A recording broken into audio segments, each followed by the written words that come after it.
Hi y'all, it's Wiser's Weird Wonderings, and we are in North Carolina visiting my sister. Happy birthday. Happy birthday, Lynn. And we decided to take a hike in Hammocks Beach State Park. While on one of our hikes, we've come across this.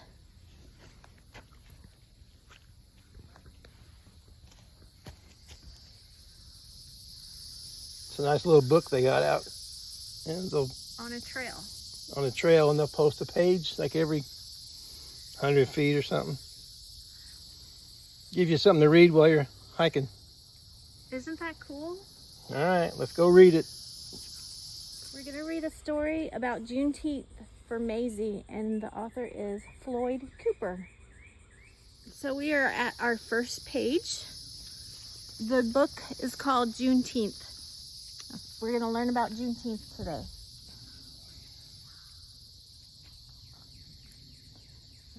This is the beginning of it. It says, for the Williams, the Banks, the Perkins, and the Cooper families, and the clans that form my tree, from Floyd.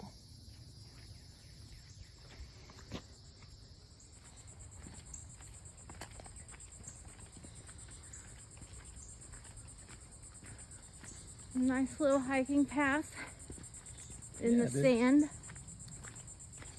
Already ran across two lizards That scared me. that sure a rattlesnake at her. They recommend closed-toed shoes, and here I am in my flip-flops. Her usual. It's my usual foot attire. March to December. All right, says Maisie wants to play outside, but it is too late. It's getting dark, Maisie. It's time to stay inside. Maisie wants a cookie, but it's time for bed. Not now, little one. It's too close to bedtime. Maisie wants to stay up late, but she is too little. Bedtime is the rule, sweet girl. Why so grumpy, Sugar Bear? Asked Dad. I can't go where I want, have what I want, or do what I want, answers Maisie. Well, tomorrow you can have a celebration, says Dad. What are we celebrating? Asks Maisie. We will celebrate the day your great-great-great-grandpa Mose crossed into liberty. The day will be celebrated by us and many more families on a day we call Juneteenth. Dad lifts Maisie into his arms. I bet you're tired of hearing no all the time. Well, great-great-great-granddad Mose heard no even more. Grandpa Mose worked in the fields that stretched all the way to sunset. He and the other enslaved people would be bone tired, but they had to keep going. Their enslavers wouldn't let them quit, but as they worked, they thought about freedom. And before they finally went to sleep at night, they prayed about freedom and made plans for change and a better future. Some slaves ran north to freedom, following a bright star in the sky. 12 and 13 pages are just pictures. Beautiful pictures.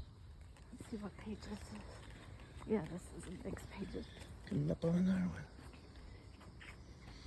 They sweat, they bled, and they cried till those cries were quieted by a single proclamation from a brave president.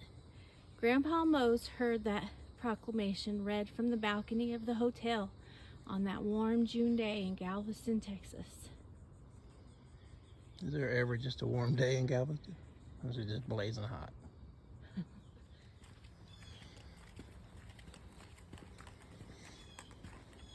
Grandpa Mose heard nothing but cheers, saw nothing but happiness, and felt nothing but pride shared by all those around him.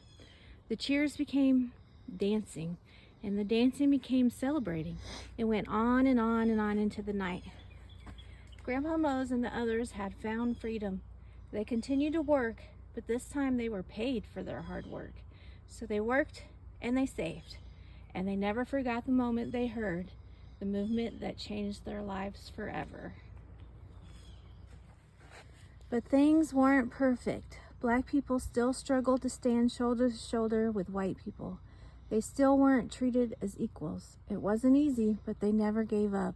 And every year on Juneteenth, they remembered.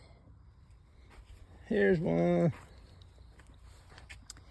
They marched for jobs, they lobbied for schools and the right to vote. They shouted for opportunity. And every year on Juneteenth, they celebrated and remembered. They learned and they grew.